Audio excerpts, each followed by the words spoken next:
Rahayu, Rahayu, Rahayu Sagung Dumadi. Salam budaya Tosan Aji.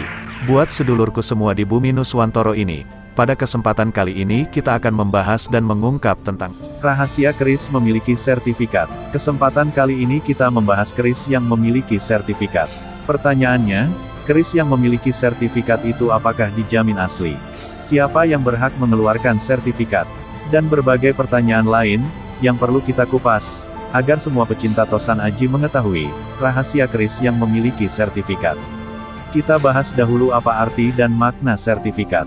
Sertifikat berarti sebuah tanda atau suatu surat keterangan berisi pernyataan secara tertulis atau tercetak dari orang yang berwenang, baik itu personal atau lembaga ataupun kelompok, sehingga hal itu yang dapat digunakan sebagai bukti pemilikan atau suatu keterangan terkait dengan benda tersebut sebagai alat bukti. Tentunya terkait sertifikat atau sertifikasi, jika terkait Tosan Aji terutama keris perlu diperhatikan secara seksama terutama tentang tangguhnya, yaitu tangguh mana, misal tangguh sepuh era mana, tangguh ento-ento atau nom-noman era mana, maupun tangguh kamardikan. Bab tangguh inilah yang terkadang kurang pas bahkan ada rekayasa sebab tidak teruji sebab berdasarkan perkiraan bahkan kesengajaan nangguh ngawur. Jika terkait pamor, filosofi tuah, manfaat, dan lainnya, itu bisa tercantum dalam buku-buku yang beredar, tetapi perlu diketahui buku tersebut juga belum baku dan disepakati secara syah sehingga juga masih ada simpang siur. Mengenai penangguhan keris pusaka, sebenarnya ini sebuah perkiraan berdasarkan segi ciri khas garapnya, diperkuat dengan materialnya. Hal ini bisa diketahui berdasarkan keterangan jenis-jenisnya, yang tertulis di buku-buku, juga berdasarkan pengalaman belajar dengan tokoh senior perkerisan. Jika hal tangguh dibakukan, tentu ini bisa menjadi sebagai pedoman. Tetapi ada hal lain, yang perlu diketahui, jika bab nangguh itu bebas, walau nangguh itu sekedar perkiraan, tapi bebas yang terarah, tetap ada nilai berdasarkan logis atau di logika, hal itu bisa diamati juga dicermati, sebab terkait bentuk wujud fisik dari sebilah kerisnya. Budaya cerdas, perlu kita kedepankan, agar pemblondrokan tidak terjadi. Memang bab tangguh atau nangguh, sebagai nilai historis terpenting dalam sebilah keris pusaka. Tetapi dalam prakteknya, adanya tangguh seneng dan tangguh bati alias untung. Tangguh seneng ini buat pemahar atau pembeli, ini pun pembeli yang bagaimana dulu, asal suka klik di hati, atau yang mengetahui tentang keris berdasarkan pengetahuannya, atau pembeli yang terbuai akan filosofi tua khasiat juga keterangan penjual keris tersebut, dengan itu menjadikan tangguh seneng. Sedang tangguh bati atau untung ini memang lazim terjadi dalam bab jual beli Tosan Aji, sebab terkait bisnis yang memiliki keuntungan secara materi. Jadi tangguh atau nangguh, inilah yang terkadang menjadi perdebatan dalam dunia perkerisan sampai saat ini, baik itu personal maupun kelompok, bahkan bisa menjadi pertengkaran, karena perbedaan argumentasi dari pihak masing-masing. Jadi bab tangguh atau nangguh itu bebas, tapi kembali pada personal berdasarkan pengetahuan masing-masing, agar tetap santun dan makin syahdu tentunya. Di luar dari hal itu, ada nangguh ngawur, keris koden atau kamardikan dimasukkan area tangguh sepuh atau nom-noman. Ini yang biasanya menjadi permasalahan, sebab merupakan kesengajaan nangguh ngawur agar mendapat imbal balik tangguh bati alias untung. Ini sudah menjadi rahasia umum. Tetapi yang disayangkan hal tangguh ngawur ini, dikeluarkan dari argumentasi bukan dari orang perkerisan, tapi oknum di luar perkerisan, yaitu oknum dari dunia perdukunan, sebab nangguh kerisnya ngawur, karena berdasarkan keterangan, dengan dalih dari bisikan alam gaib dibumbui berbau mistis agar terkesan meyakinkan. Bahkan keris itu dari hasil tarikan alam gaib, walau secara wujud itu keris koden atau keris murahan, agar punya nilai harga yang fantastis. Yang belum subscribe monggo subscribe, bisa klik gambar lonceng jika berlangganan, agar tahu tayangan terupdate. Bisa bosku klik gambar like jempolnya. Boleh berbagi link, agar teman lain mengetahui. Dengan pembahasan nangguh, kita bisa simpulkan dasar dari permasalahan yang sering terjadi. Mengenai bab sertifikat keris, kesimpulannya, bahwa terkait sertifikat keris, ada yang bisa dipertanggungjawabkan dan tidak bisa dipertanggungjawabkan. Semua itu bisa disikapi, diantisipasi, dengan cara tanyakan atau dikonsultasikan terlebih dahulu, dengan ahlinya dalam bidang perkerisan, yakni sedulur-sedulur di dunia yang berkecimpung di Tosan Aji, terutama senior perkerisan sudah berpengalaman, atau seorang kirmaster yang mengerti seluk-beluk perkerisan.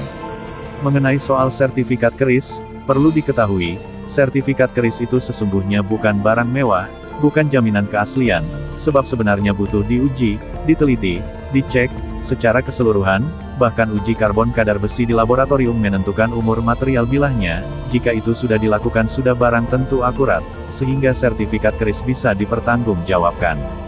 Tetapi sertifikat keris yang beredar dan dikeluarkan secara personal, atau lembaga atau kelompok, itu sebatas keterangan secara sepihak berdasarkan asumsinya atau perkiraan dari penilaian pribadi atau kelompoknya. Ini yang menjadi polemik, sebab beda orang beda cara pandang penangguhannya.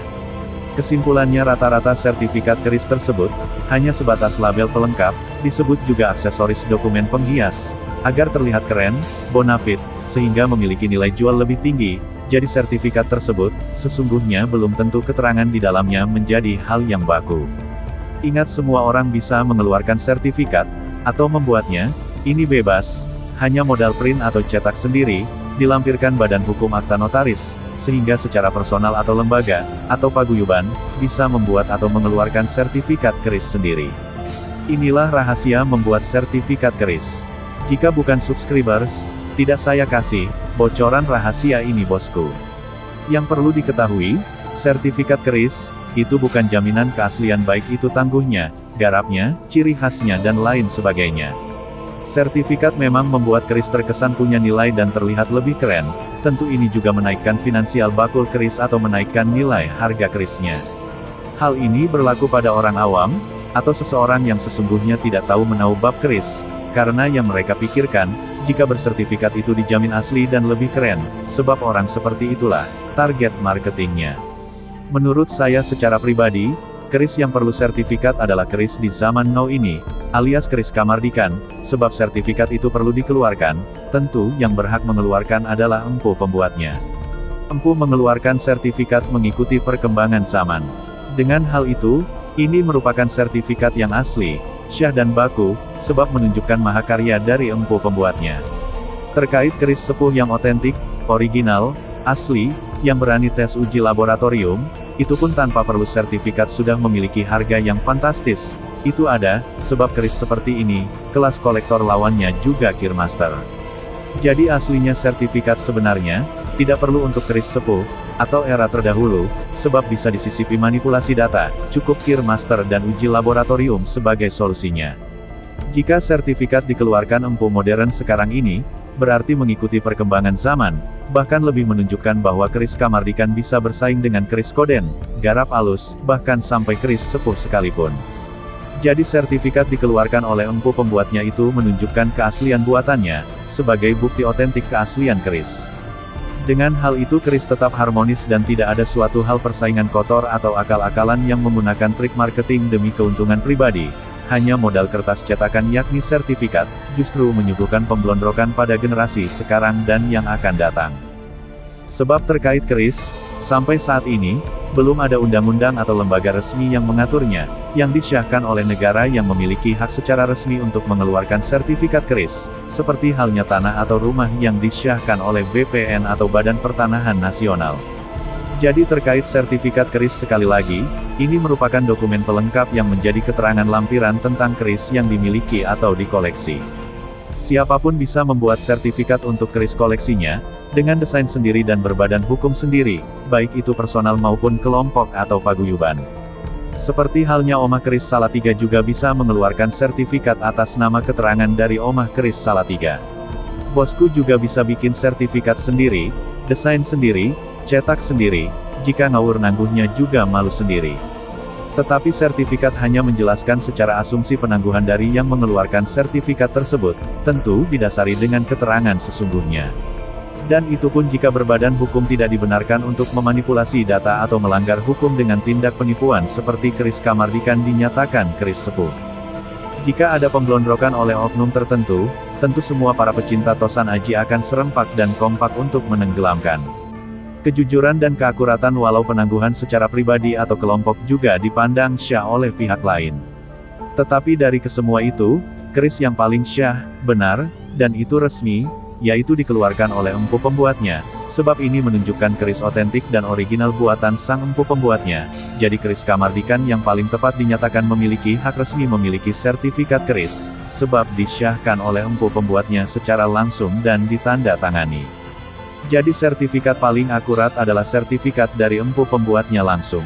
Inilah yang perlu bosku sekalian perhatikan dan ketahui. Jangan berpikir keris Kamardikan itu murahan, jelek, tidak berkualitas, dan sebagainya.